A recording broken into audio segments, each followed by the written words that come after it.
యుద్ధం అయితే ఇప్పట్లో ఆగేలా కనబడట్లేదు. నిన్న రాత్రి కూడా ఎడతెరిపి లేని దాడులు చేసినటువంటి సందర్భం ఒక ఎత్తు అయితే, ఇప్పుడు అమెరికా తన అమ్ముల పొదిలోని ఒక్కొక్క ఆయుధాన్ని బయటికి తీస్తోంది. శత్రు భయంకరమైనటువంటి ప్రెసిషన్ స్ట్రైక్ మిసైల్ని మొట్టమొదటిసారి ప్రయోగించింది.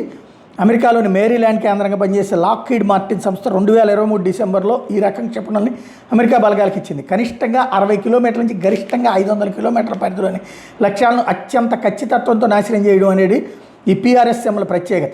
రాకెట్లను ప్రయోగించే వాహనాలైన మల్టిపుల్ లాంచ్ రాకెట్ సిస్టమ్ MRLNతో పాటు high mobility artillery rocket system HIMARS నుంచి క్షిపణి ప్రయోగించవచ్చు. ముఖ్యంగా MLRSM 270 హైమార్స్ M142 వాహనాల మీద నుంచి కొత్త క్షిపణులను ఎంతో సులభంగా ప్రయోగించవచ్చు. దాని నుంచి తప్పించుకోవడం అసాధ్యం.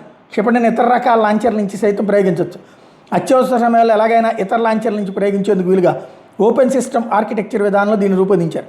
వేరువేరు ఇతర కంపెనీల లాంచర్ నుంచి ఎంతో వేగంగా దీన్ని ప్రయోగించవచ్చు. యుద్ధక్షేత్రాలు తరలించే క్రమంలో పొరపాటున పేలిపోయే అవకాశం ఉండదు. ప్రయోగించక ముందే రవాణా సమయంలో పొరపాటు కింద పడిన అగ్నికి ఆహుతైన పదునైన వస్తువులు గుచ్చుకున్నా ఇది పేలుడు కేవలం పేలదు.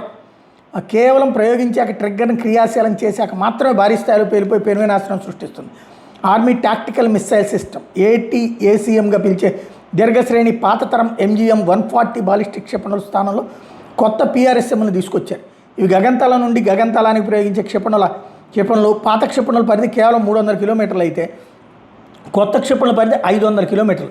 దీంతో పాత లాంచర్ల మీద నుంచే మరింత ఎక్కువ దూరాలకు బాలిస్టిక్ క్షిపణులు ప్రయోగించే వీలు చిక్కిందని అమెరికా ఆర్మీ అధికారులు చెబుతున్నారు. దుబాయ్ సమీపంలోని రస్ అల్ ఖైమా సమీపంలోని మోసండన్ ద్వీపకల్పం ఇరాన్ కేవలం 400 కిలోమీటర్ల దూరం ఉంది.